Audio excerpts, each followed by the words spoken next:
Sans testostérone, un homme peut vivre, mais mal. Il existe un lien entre agressivité et testostérone, mais pas chez toutes les espèces. En fait, le rôle de la testostérone au niveau du comportement, elle est assez controversée chez l'homme. Une idée reçue voudrait que la testostérone soit liée à des comportements et à des traits de caractère masculins. Mais c'est beaucoup plus compliqué que ça.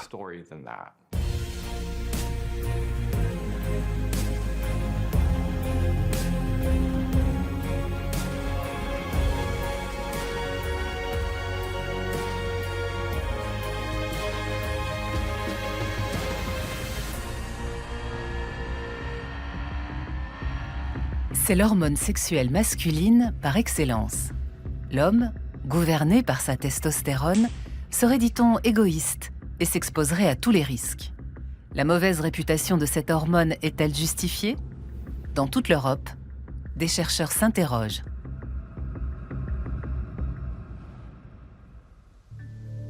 À l'hôpital universitaire de Münster, Michael Zitzmann s'est spécialisé dans le traitement des maladies typiquement masculines.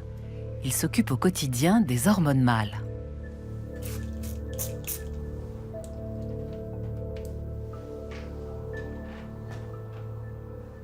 La testostérone détermine différentes caractéristiques du corps, visibles ou non. L'implantation des cheveux, la pilosité faciale, les muscles bien sûr, mais aussi l'humeur générale. Tout cela est tributaire de cette hormone. C'est donc beaucoup plus complexe qu'on ne pourrait le croire au premier abord. La testostérone est produite essentiellement par les testicules et à hauteur de 5% seulement par les glandes surrénales. Dans les testicules, ce sont les cellules de Leydig qui provoquent sa sécrétion. Les hormones responsables des caractères mâles portent le nom générique d'androgènes. La testostérone est la plus importante d'entre elles. À la puberté, le taux de testostérone des garçons s'accroît fortement, puis conserve un niveau élevé par la suite. Mais la recherche a établi que ce taux connaissait déjà une brève augmentation juste après la naissance. On ne sait pas exactement à quoi c'est dû. Apparemment, le cerveau a besoin de mûrir, de se développer, mais aussi de mettre en place les futures fonctions reproductrices de ce nourrisson qui deviendra plus tard un homme. Christian Wolf vit à Heilbronn, dans le sud de l'Allemagne. Vers 20 ans, il s'est rendu compte qu'il manquait de testostérone. Sans que l'on sache très bien pourquoi, son cerveau n'envoyait pas les signaux nécessaires aux testicules pour que l'hormone soit produite. Longtemps, le jeune homme a cherché en vain une explication. Pour obtenir un diagnostic, il a dû se lancer dans un vrai parcours du combattant. Il m'a déjà fallu du temps pour m'en apercevoir. Je ne me suis pas dit un matin, il m'arrive quelque chose. Ça m'a miné pendant longtemps. Je n'avais envie de rien, j'étais léthargique, je n'avais plus de libido. Avec le recul, je vois bien qu'il me manquait quelque chose. Mais sur le moment, ce n'était pas clair. En réalité, j'avais les signes cliniques d'une dépression et j'ai fini par comprendre que quelque chose ne tournait pas rond. À l'époque, Christian Wolf est étudiant en médecine. Culturiste, il s'intéresse aussi de près à son propre métabolisme. La testostérone est pour lui une notion familière. J'ai cherché les causes de tout ça. Tout allait bien dans ma vie familiale, sentimentale et étudiante. J'ai fini par avoir l'idée de faire un dosage pour savoir si je n'avais pas un déficit en testostérone. Il s'est avéré que mon taux était proche de 0, ce qui n'est vraiment pas beaucoup.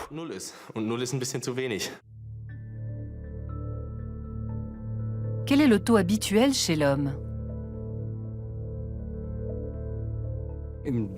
Pour ne pas présenter de symptômes de déficit, un homme doit en moyenne avoir un minimum de 8 à 12 nanomoles de testostérone par litre. Mais la génétique entre aussi en ligne de compte. Quant aux femmes, elles présentent un taux 10 à 20 fois inférieur.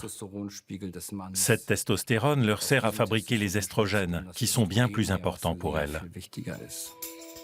Le corps produit une enzyme, l'aromatase, qui transforme la testostérone en estrogène féminin. mais l'hormone d'origine est bien la même.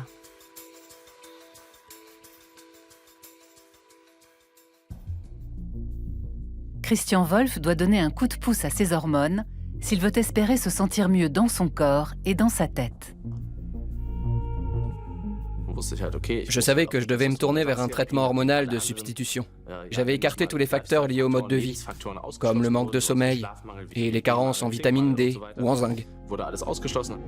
Un tel traitement n'est pas sans risque car il réduit la spermatogénèse et peut entraîner la stérilité.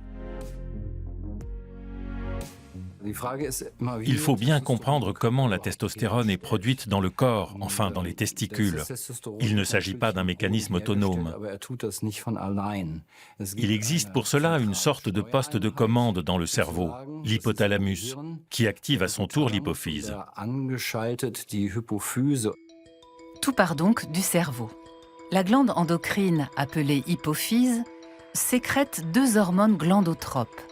L'hormone lutéinisante, LH, et l'hormone folliculostimulante, FSH.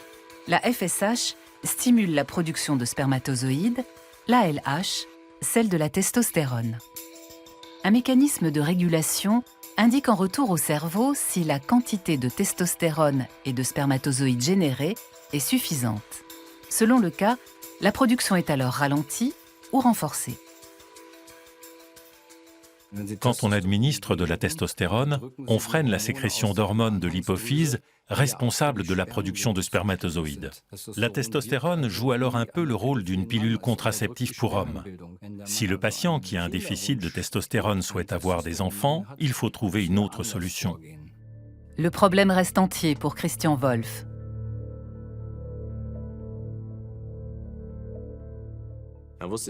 Il fallait prendre la précaution de faire congeler mon sperme, puisque je savais que je voulais avoir des enfants. Je suis allé dans un centre spécialisé et quelques semaines plus tard, on m'a dit « Désolé, ça ne va pas être possible, vous n'avez pas de spermatozoïdes ». Ça a été une deuxième gifle pour moi. Il fallait vraiment creuser la question. Un déficit en testostérone peut donc avoir de graves conséquences. Mais est-il vrai qu'une surabondance de cette hormone rend agressif et dominateur ? La corrélation a pour partie été établie dans le règne animal. À l'Institut Max Planck de Leipzig, le primatologue Tobias Deschner étudie le lien entre testostérone et agressivité chez les grands singes. Ces recherches pourraient permettre de mieux comprendre aussi l'évolution humaine. Nos travaux portent sur des grands singes à l'état sauvage et mettent l'accent sur l'endocrinologie comportementale, c'est-à-dire la façon dont le comportement influe sur les sécrétions hormonales et inversement, la manière dont la sécrétion de certaines hormones pèse à son tour sur le comportement. Nous étudions l'interaction de ces deux facteurs. Les chercheurs observent des chimpanzés et des bonobos, deux espèces proches de l'homme, mais dont les structures sociales sont très différentes. Chez les chimpanzés, les mâles dominent, chez les bonobos, ce sont les femelles. Liran Samouri, primatologue elle aussi, analyse avec Tobias Deschner les chiffres relevés dans l'année.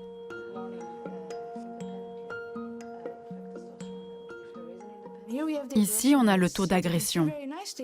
Les variations montrent très bien qu'il y a une corrélation entre les comportements agressifs des mâles envers les autres individus et la hausse de leur taux de testostérone. Les mâles les plus agressifs présentent aussi les niveaux de testostérone les plus élevés. Reste à savoir ce qui provoque cette augmentation.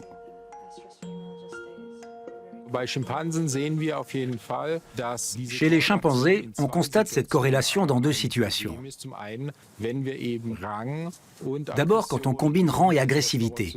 Les mâles les plus haut placés sont les plus agressifs et ont en même temps le taux de testostérone le plus élevé. Ensuite, quand une femelle fertile est introduite dans le groupe, l'agressivité s'accroît alors entre les mâles du groupe. Et là encore, leur niveau de testostérone augmente.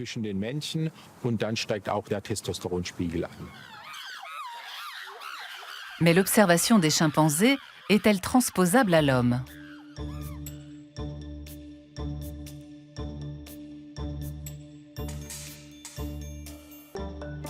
Lyon. Au Centre de neurosciences cognitives du CNRS, Jean-Claude Dreher étudie l'influence de la testostérone sur le comportement humain. Pour lui, le lien entre agressivité et testostérone chez l'homme n'est pas établi.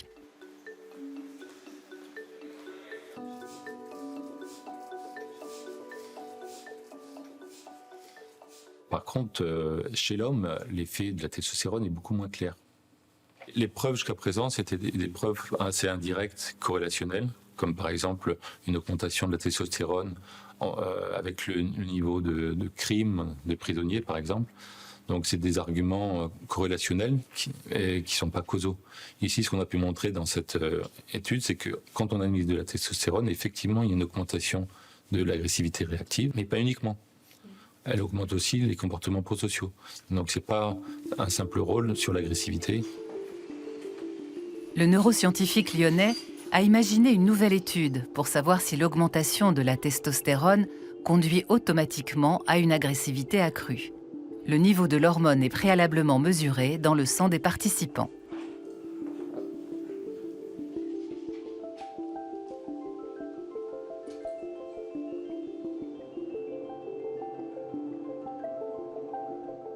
La testostérone est une petite hormone dite lipophile, c'est-à-dire qu'elle a une affinité avec les graisses.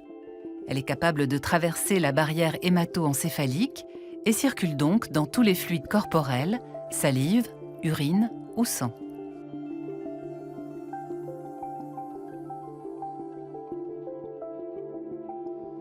Au début de l'étude, un groupe se voit injecter un surplus de testostérone.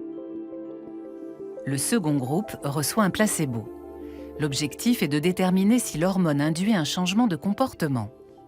Donc, on a administré de la testostérone à un groupe ou un placebo à un autre groupe. Donc, ce qu'on observe ici sur cette figure, c'est que, bien sûr, avant l'injection, les niveaux de testostérone sont similaires chez les deux groupes. Et puis, post-injection, il y a une augmentation de la testostérone, comme on s'y attendrait, à ceux qui ont reçu de la testostérone. Ça permet simplement de bien contrôler quand, effectivement, la testostérone a eu l'effet qu'on attendait. Jean-Claude Dreher teste les participants sur une variante du jeu de l'ultimatum, souvent utilisé pour tester l'égoïsme ou le désintéressement. Un joueur dispose d'une certaine somme d'argent. À lui de décider du montant qu'il va proposer au second participant. Si ce dernier refuse l'offre parce qu'il ne la trouve pas équitable, les deux joueurs perdent la totalité de la somme. Donc, ce qu'on a observé à ce moment-là, c'est que les deux groupes, que ce soit le groupe testostérone ou le groupe qui reçoit un placebo, et là, il n'y a pas de différence entre placebo et testostérone à cette étape. Est-ce à dire que l'hormone n'affecte pas du tout le comportement ? Dans un deuxième temps, les règles du jeu sont légèrement modifiées. Les participants ont la possibilité de récompenser ou de punir, toujours avec de l'argent, l'offre juste ou injuste qu'on leur fait. À ce stade, une différence apparaît entre les deux groupes. C'est un peu plus subtil, puisque ça joue uniquement au moment de cette seconde étape, quand on peut soit récompenser, soit punir, ou soit ne rien faire face à cette offre. Pour le groupe qui prend un placebo ou le groupe qui prend de la testostérone, des offres injustes augmentent la probabilité de punir. Et de la même façon, des offres qui sont plus généreuses, on a tendance à être aussi plus généreux et à récompenser quelqu'un qui a été généreux avec soi. Mais il y a une différence significative qu'on observe entre ces deux groupes. La testostérone rendrait-elle altruiste ? Voilà qui est inattendu. Mais encore une fois, ce n'est pas si simple. Derrière ce comportement se cache une intention, même si le sujet n'en a pas conscience. Ça montre bien qu'il y a une augmentation du maintien du statut social en jouant à la fois sur des aspects positifs de comportement prosocial, de générosité, et aussi d'agressivité réactive. Donc ça montre un rôle plus complexe de la testostérone comme hormone sociale qui joue non pas uniquement sur l'agressivité, mais aussi sur des aspects de générosité. Jean-Claude Dreher mène actuellement une nouvelle étude pour entériner ce constat. Cette fois, en observant aussi l'activité du cerveau.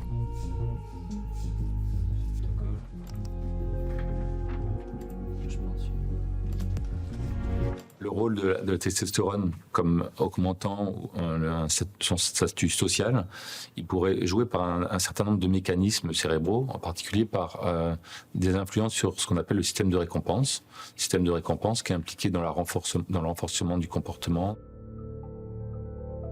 Un statut social élevé est valorisant et procure un sentiment gratifiant. Peut-être une piste pour comprendre pourquoi les hommes ont tendance à vouloir impressionner. La générosité, c'est pas simplement un acte gratuit où on donne à quelqu'un d'autre, ça peut aussi jouer un rôle de signal social. Par exemple, quelqu'un qui donne davantage est aussi vu par autrui comme donnant davantage et ça peut augmenter son statut social. Donc on sait que, par exemple, on donne plus quand on est vu par autrui. C'est vrai, par exemple, chez l'homme, par exemple, qui est observé par des femmes. Et donc, il y a des arguments déjà comportementaux qui pourraient suggérer que la testostérone peut jouer aussi sur la générosité. L'effet de la testostérone est donc loin de se limiter à l'agressivité. Mais l'enjeu semble constant, affirmer son statut. Pour cela, tous les moyens sont bons, même la générosité.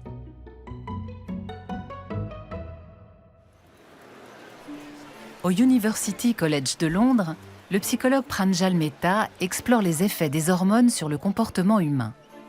Il porte lui aussi un intérêt particulier à la testostérone.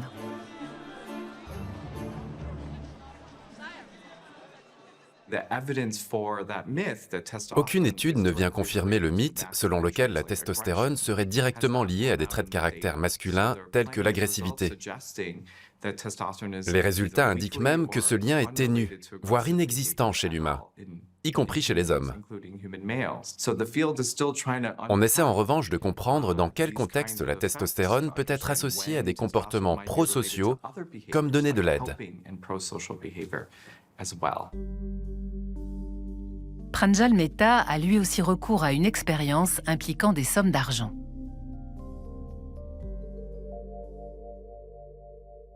Ça nous permet d'étudier deux types de comportements. D'abord, la confiance. À quel point le premier joueur fait-il confiance au second? Et ensuite, la réciprocité de la confiance. Si le premier manifeste beaucoup de confiance, est-ce que le second va lui rendre l'appareil? Cette étude en double aveugle met deux joueurs face à face. L'un a été traité à la testostérone, le second a reçu un placebo. Le joueur sous testostérone peut miser son argent afin que l'autre participant réalise un gain. Mais le second va-t-il reverser une partie du gain au premier ou va-t-il tout garder pour lui? Bref, peut-on lui faire confiance?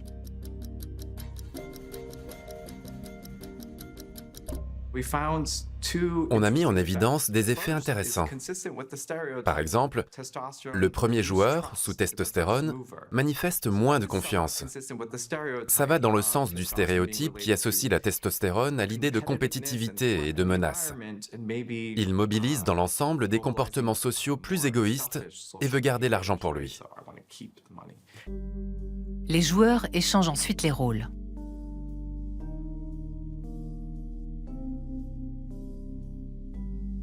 Le participant sous testostérone partage à chaque fois son gain. Il s'avère donc particulièrement digne de confiance.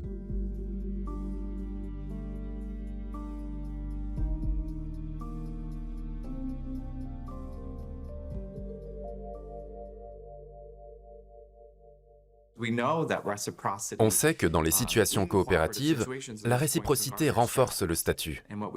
Or, on a vu que la testostérone stimulait la réciprocité. Donc, on accroît son statut par le prestige et par des comportements prosociaux dans une situation coopérative, et la testostérone peut en effet amplifier les comportements prosociaux. Le rôle de la testostérone dans le comportement est donc plus complexe qu'on ne pourrait le penser. L'hormone renforce même l'esprit de solidarité. Pour autant, ce n'est là encore aucunement désintéressé.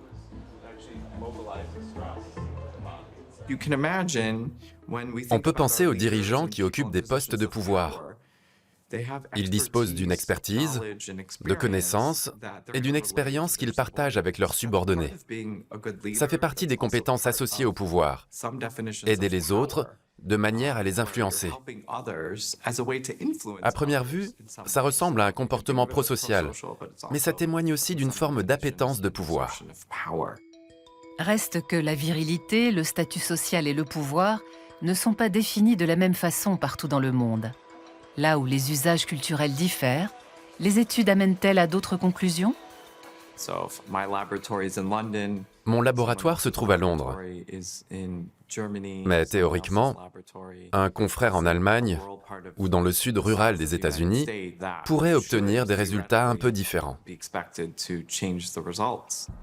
L'importance culturelle de la testostérone varie, mais son effet physiologique est universel. Informé de son infertilité, Christian Wolf a mis tout en œuvre pour trouver une solution. Je suis allé consulter un urologue. Il a déclaré à ma mère texto « Désolé, votre fils n'aura jamais d'enfant, mais il aura une super vie sexuelle. » Elle était ravie. J'ai donc commencé à étudier moi-même la question de près. Christian peut-il espérer trouver une solution médicale?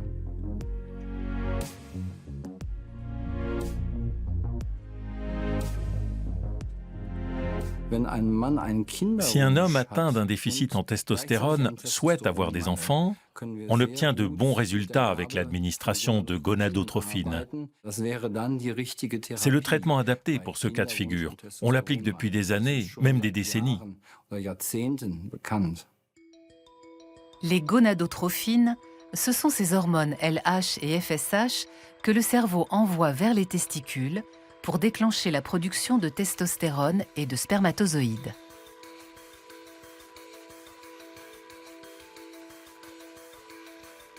Le traitement s'avère concluant chez Christian.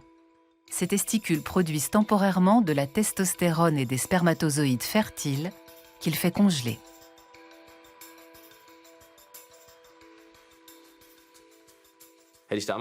Si j'avais écouté les médecins, je me serais résigné et ma vie aurait pris une autre direction. Maintenant, je sais que je pourrais avoir des enfants. Oliver Schultheis enseigne la psychologie à l'université d'Erlangen en Bavière. Il étudie aussi l'influence de la testostérone sur le comportement, mais sous un autre angle, celui de la croissance osseuse. L'effet durable de la testostérone se constate notamment sur la croissance des os. La testostérone et l'estradiol contribuent fortement à cette croissance, du développement prénatal à l'âge adulte. À la fin du premier trimestre de grossesse, une différenciation due à la testostérone s'opère entre les sexes. Elle concerne la longueur de l'annulaire.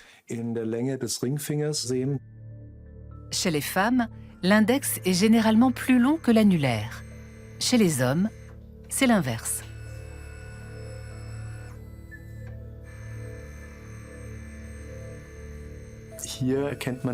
Là, on a des caractéristiques typiquement masculines. L'index est nettement plus court que l'annulaire. Si on calculait le ratio, ça se confirmerait. À l'intérieur du ventre de la mère, la testostérone a donc déjà un effet sur la croissance osseuse du fœtus. Qu'en est-il du goût du pouvoir? Prend-il lui aussi forme au stade prénatal?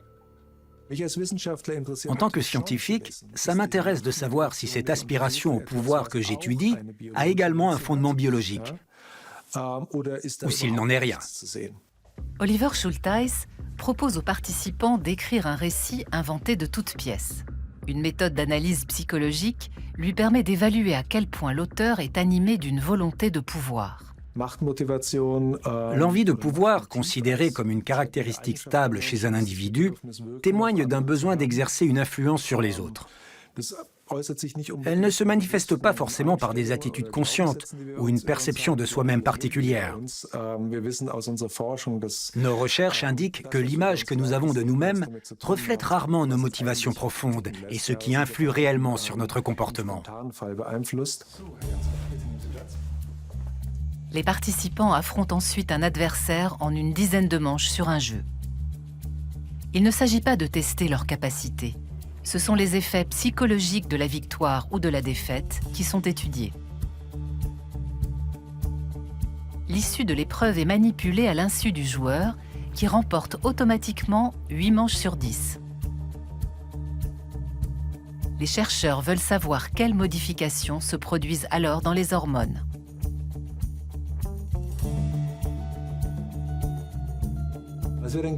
L'envie de pouvoir joue un rôle selon que l'on perd ou que l'on gagne. Parmi les participants animés d'une forte volonté de pouvoir, les gagnants présentaient ainsi un taux de testostérone plus élevé que les perdants. À l'inverse, une victoire n'a aucun effet sur le niveau de testostérone des joueurs qui n'aspirent pas spécialement au pouvoir. On ne peut pas dire que le fait de gagner ou de perdre en soi fasse monter ou descendre le taux de testostérone. La personnalité et les motivations de l'individu entrent toujours en ligne de compte. Mais celles-ci, on l'a vu dans nos travaux, dépendent à leur tour de l'exposition préalable à la testostérone et du développement du cerveau avant la naissance. Simple comme bonjour. La testostérone prénatale déterminerait la longueur des doigts et les velléités de pouvoir d'un homme, qui produirait alors encore plus de testostérone. Mais qu'en est-il des femmes, dont le taux de testostérone est au moins 10 fois inférieur? Sont-elles fatalement dénuées de soif de pouvoir?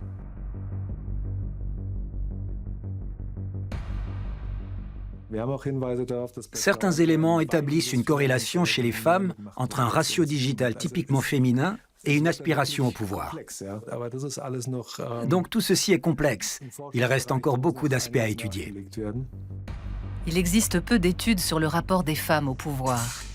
On en sait en revanche de plus en plus sur l'estrogène, la principale hormone féminine, notamment grâce à l'évolution de la place des femmes dans la recherche. La recherche se concentre depuis des siècles sur l'appareil reproducteur masculin.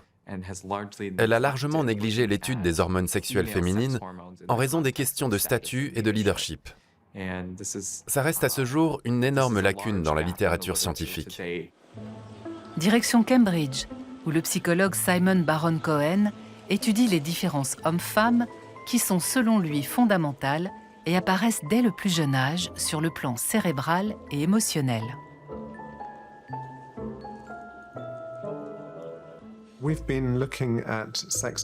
On a étudié les différences de capacités intellectuelles entre hommes et femmes.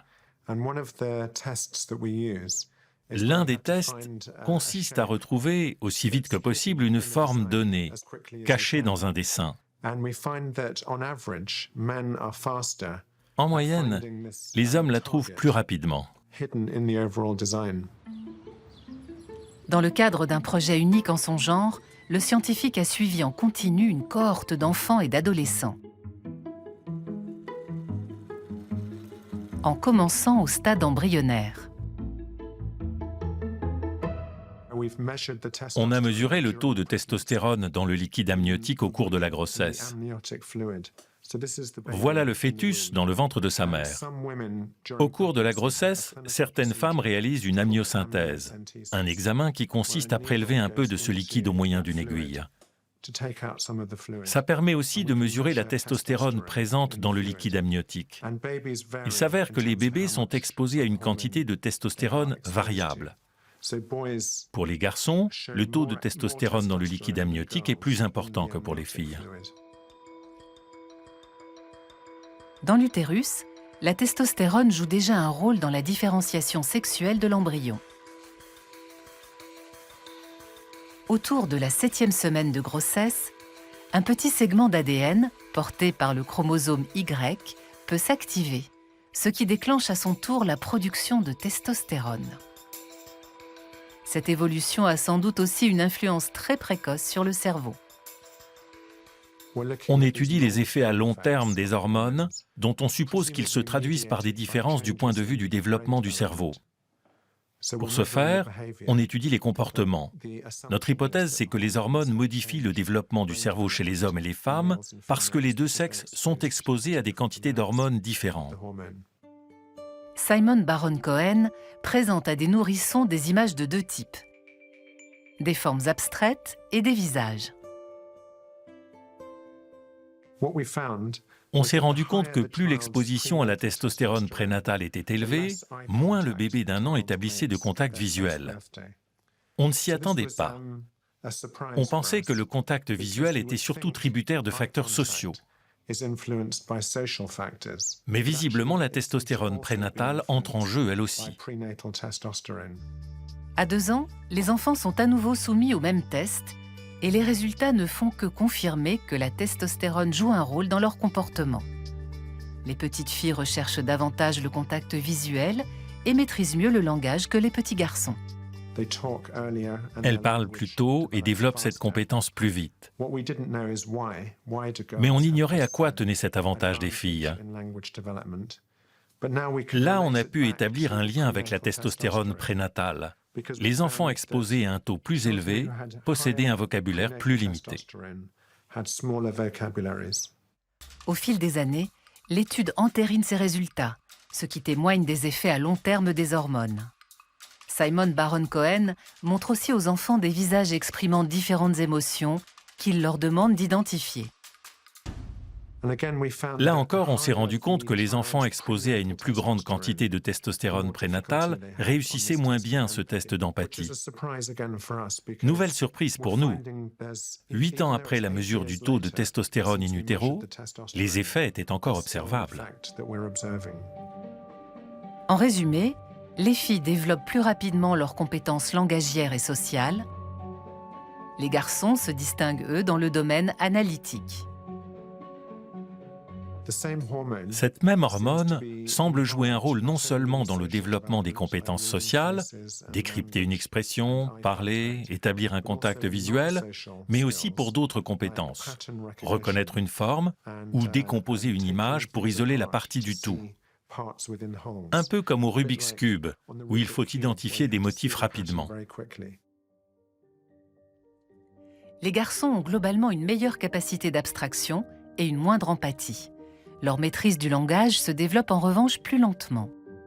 Simon Baron-Cohen va jusqu'à établir un lien entre testostérone et autisme. On a cherché à relier certaines différences observées entre les deux sexes et l'autisme, car c'est un trouble plus répandu chez les hommes. On voulait comprendre pourquoi le fait d'être un garçon prédisposait davantage à ce dysfonctionnement. L'un des facteurs pourrait être la testostérone prénatale. La recherche en génétique a récemment confirmé l'existence de ce lien, mais ces travaux sont encore balbutiants. Reste à savoir quel rôle joue la testostérone dans la différenciation entre le cerveau de l'embryon femelle et celui de l'embryon mâle.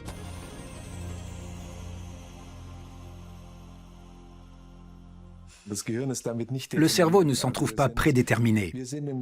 Du point de vue de nos potentialités ou de nos possibilités, on est ballotté tantôt dans une direction, tantôt dans l'autre, en raison des effets des hormones sur le cerveau en cours de formation.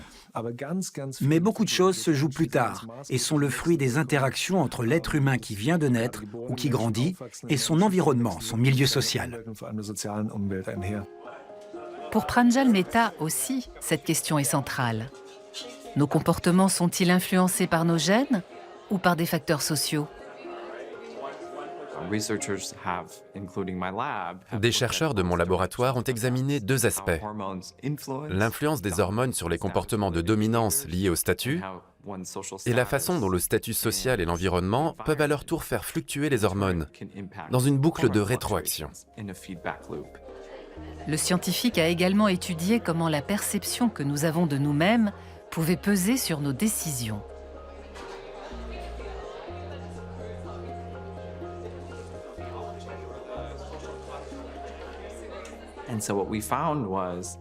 On a constaté que la testostérone n'avait pas d'effet direct sur la prise de décision dans un univers concurrentiel. Par contre, on a pu établir un lien très étroit entre la testostérone et le questionnaire qui demandait aux participants d'évaluer leur degré de dominance. Certains travaux indiquent que les hormones ont une incidence sur les comportements concurrentiels. Mais tout dépend de la personnalité du sujet, de la façon dont il se perçoit. Cela bat en brèche le mythe qui entoure les effets directs de la testostérone. La personnalité n'est donc pas déterminée par la testostérone. C'est même tout le contraire. Nos traits de caractère ont une incidence sur notre niveau de testostérone. L'hormone ne conserve pas un taux fixe tout au long de la vie d'un homme. Il fluctue en fonction de facteurs extérieurs les plus variés. Le matin au lever, le niveau de testostérone est au plus haut. À l'heure du coucher, il a baissé de moitié environ. Et il connaît au cours de la journée des fluctuations assez considérables. Il y a aussi des variations saisonnières. Le pic est constaté à l'automne, alors qu'au printemps, vers le mois de mai, quand on s'attendrait à ce qu'il soit élevé, il se trouve au plus bas sous nos latitudes. Ce n'est donc pas une valeur stable, qui serait acquise une fois pour toutes. Que se passe-t-il quand un homme devient père? Oliver Schultheis a étudié avec des confrères américains le lien entre testostérone et paternité.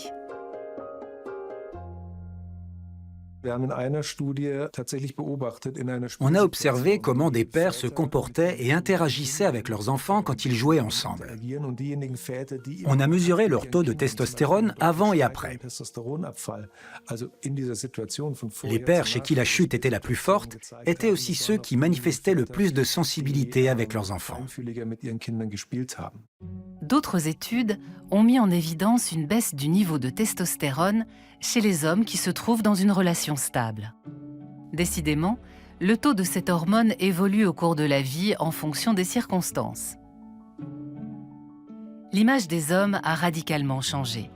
Le mâle testostéroné, incarnation de la virilité, de la domination et du pouvoir, suscite désormais des réactions contrastées. La testostérone renvoie aussi à l'esprit de compétition. Ce n'est peut-être pas un hasard si sa découverte remonte au début de l'ère industrielle.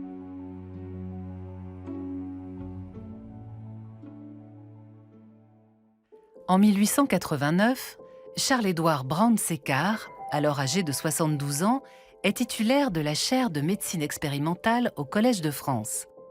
S'étant injecté à plusieurs reprises des extraits de testicules d'animaux, il constate une amélioration de sa forme physique et mentale. Sans surprise, ses travaux vont connaître un grand succès. Et depuis, la testostérone est assimilée à la virilité, à la force et à la jeunesse éternelle. La publicité a elle aussi trouvé un créneau porteur, l'homme vieillissant. Toute une industrie se développe autour de la testostérone, produits miracles et bains de jouvence. Médecins, entreprises du médicament et pharmacies se frottent les mains. Depuis 2007, les ventes de préparations de testostérone ont augmenté de plus de 50%. Michael Zitzman reçoit en consultation beaucoup d'hommes entre deux âges. Ils attribuent volontiers les symptômes de fatigue et d'abattement ressentis à une baisse de leur taux de testostérone. Dans de tels cas, le praticien analyse la qualité du sperme et la densité osseuse de ses patients. Mais la plupart du temps, il ne constate aucune corrélation entre fatigue, affaiblissement des performances et testostérone en berne, ce qui l'amène à combattre une idée reçue. Concernant l'hypothèse d'une ménopause masculine, c'est très clair. Il n'existe pas d'andropause, pas de changement comparable à ce qui se passe chez les femmes.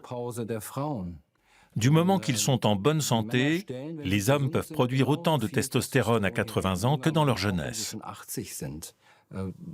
On a mesuré le taux de testostérone de plus de 10 000 hommes, dont l'âge allait de quelques années à 90 ans. Le niveau est très bas chez les enfants, mais on voit qu'il augmente à la puberté et qu'il reste ensuite dans une fourchette constante, même à un âge avancé. Chez le sujet bien portant, la baisse du taux de testostérone a souvent des origines très banales. Dans la plupart des cas, c'est le surpoids qui conduit à une baisse de la production de testostérone. Le risque de surpoids augmente avec l'âge, mais il peut aussi toucher les hommes jeunes. La graisse viscérale, celle du ventre, produit de nombreuses substances mauvaises pour la santé. Cela peut conduire à une résistance à l'insuline, à de l'hypertension, mais aussi à une diminution du niveau de testostérone.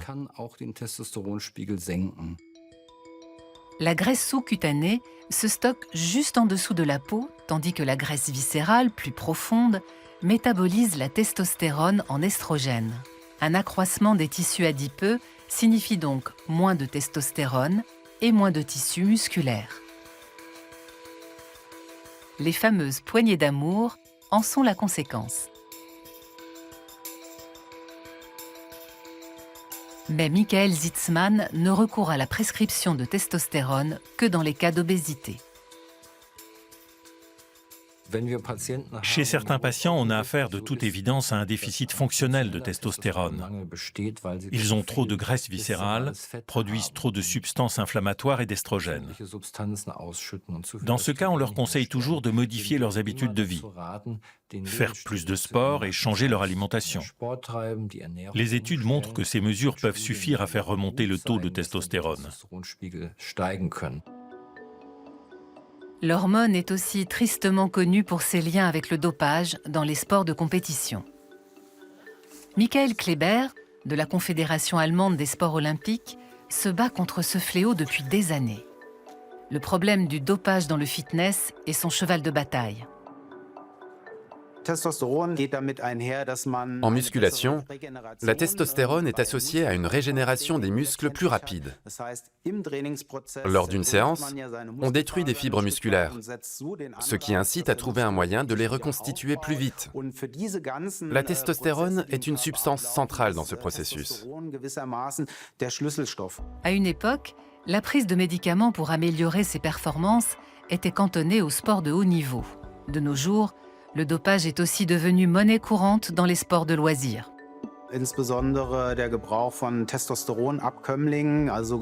Le recours aux dérivés de la testostérone, en particulier aux anabolisants, est un énorme problème dans les salles de fitness. On estime que 13 à 16% des clients des salles de sport ont déjà consommé des produits dopants, principalement des anabolisants. Toute proportion gardée, le phénomène est donc beaucoup plus répandu que dans le sport de haut niveau. Un homme en bonne santé produit quotidiennement entre 4 et 8 mg de testostérone. Même le haut de cette fourchette ne suffit souvent pas aux culturistes qui souhaitent accroître leur performance et leur masse musculaire. Christian Wolf s'est tourné un temps vers ce type de produit.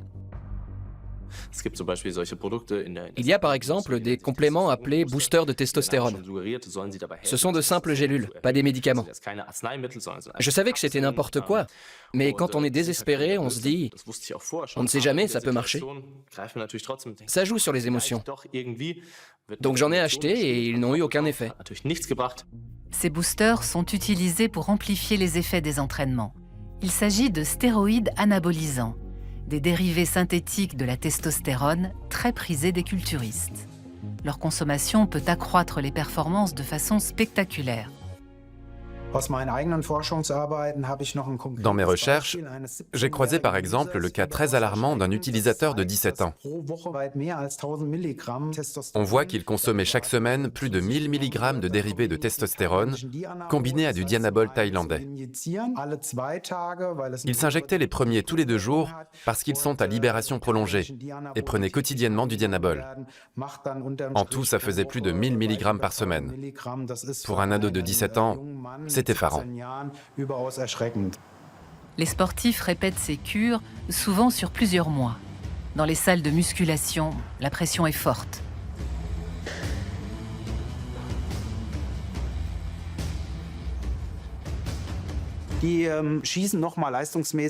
Leur performance explose complètement. Ils passent à un tout autre niveau de résultat. Ils constatent aussi visuellement l'effet sur leur corps. Alors ils enchaînent une cure après l'autre et se retrouvent dans un cercle vicieux dont ils ont beaucoup de mal à sortir. Dans le bodybuilding, il y a une règle, aller toujours plus loin.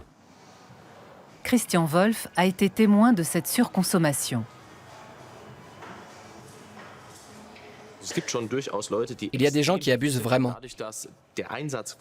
Comme la consommation d'anabolisants est interdite dans le sport et même punie, il n'y a pas vraiment d'instance qui contrôle ou régule tout ça. Pas d'autorité compétente. Dans beaucoup de salles de sport, ces substances s'échangent sous le manteau. Elles sont vendues par des individus douteux qui encouragent les sportifs à augmenter toujours leur consommation et qui se fichent des risques qu'ils leur font prendre. Certains sportifs tombent là-dedans et mettent leur santé en danger à un très jeune âge. Les risques vont de l'acné galopante aux lésions hépatiques, voire aux problèmes cardiaques, comme la cardiomégalie du sportif.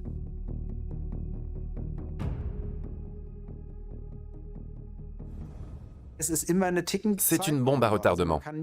On ne peut jamais savoir quand les effets indésirables vont se manifester, et les séquelles à long terme sont difficiles à prévoir. En cas de prise excessive de testostérone, l'aromatase devient hyperactive. Ce complexe enzymatique transforme la testostérone en estrogène. L'homme se féminise alors physiquement et développe des seins.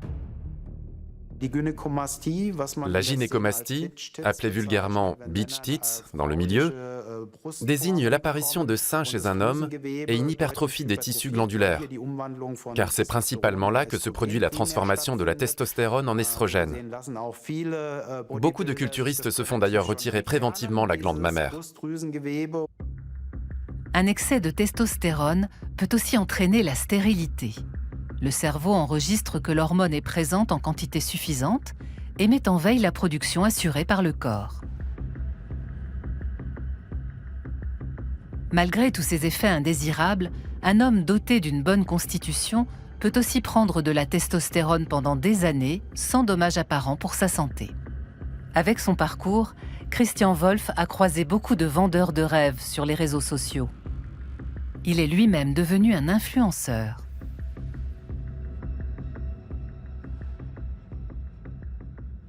Que faire pour augmenter naturellement son taux de testostérone? Sa devise, changer le système. Soyez honnête avec vous-même et avec les autres. Sinon, on vous vendra n'importe quoi. Le psychologue Pranjal Mehta explore actuellement une nouvelle piste. Et si c'était l'action simultanée de plusieurs hormones qui influençaient notre comportement? Outre la testostérone, il étudie donc aussi le cortisol, l'hormone du stress. Certaines données indiquent que le niveau de cortisol pourrait conditionner la façon dont la testostérone agit sur les comportements. Les hormones n'influencent pas directement les comportements. C'est un mécanisme qui leur permet de le faire. Elles se lient notamment à des récepteurs spécifiques. Dans le cas de la testostérone, le récepteur des androgènes. Partout dans le corps, les hormones se fixent sur des récepteurs, comme une clé dans une serrure. L'hypothèse de Pranjal Mehta est la suivante. En cas de stress élevé, le cortisol bloquerait les récepteurs de la testostérone et en annulerait les effets. Un niveau élevé de cortisol pourrait compromettre l'effet de la testostérone sur le comportement. Cela passe sans doute par des processus moléculaires qui atrophient les récepteurs. On a ainsi théorisé ce qu'on a appelé l'hypothèse des deux hormones. C'est un jeu de rôle qui va permettre d'analyser l'interaction du cortisol et de la testostérone. Un participant donne des ordres à un autre. L'étude porte sur le comportement du meneur. Celui-ci évolue en fonction du degré de stress du joueur.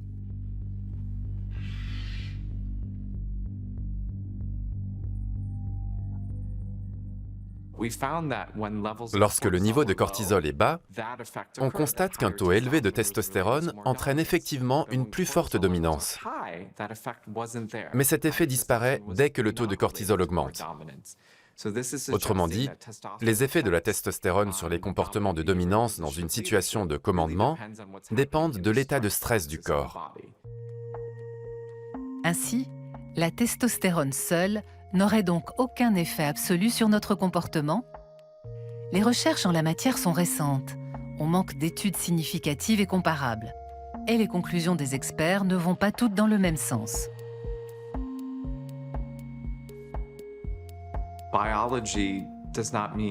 La biologie est tout sauf simple. Il faut admettre la complexité de l'être humain. Nous constituons des systèmes dynamiques. Nous avons évolué pour nous adapter à des environnements variés, et tout l'intérêt des hormones, c'est qu'elles réagissent à notre milieu. Elles ont une incidence sur notre comportement, mais notre environnement a lui aussi un effet sur notre production d'hormones. L'interaction entre testostérone et environnement social apparaît clairement en primatologie.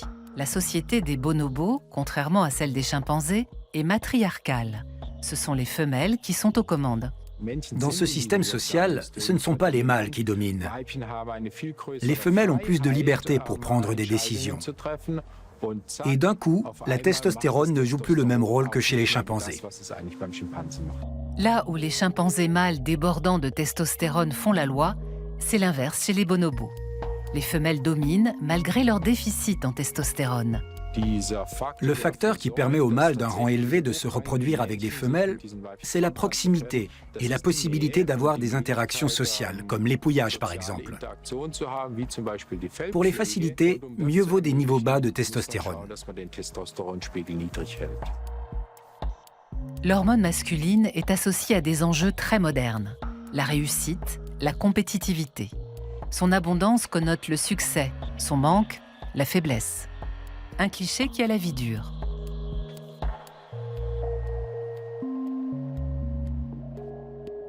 Je ne sais pas s'il faut s'enorgueillir d'avoir trop ou pas assez de testostérone. Tout dépend des codes de l'époque à laquelle on vit, des attributs ou des caractéristiques jugées désirables. Tout cela peut changer d'une culture à l'autre et varier dans le temps. Si la quantité de testostérone est moins déterminante qu'on ne le croit, sa présence même minimale est nécessaire. Un apport extérieur peut donc s'imposer dans certains cas extrêmes. Je vais beaucoup mieux. Au bout de 2 semaines, j'avais oublié la dépression, la léthargie et le reste. Globalement, tout s'est amélioré depuis. Je suis même devenu plus calme, parce que je suis moins angoissé, moins malheureux. L'équation qui assimile la testostérone à l'agressivité et au goût du pouvoir est bel et bien invalidée. La recherche actuelle indique que les effets de cette hormone dépendent toujours de l'environnement culturel et social, chez les primates comme chez l'homme.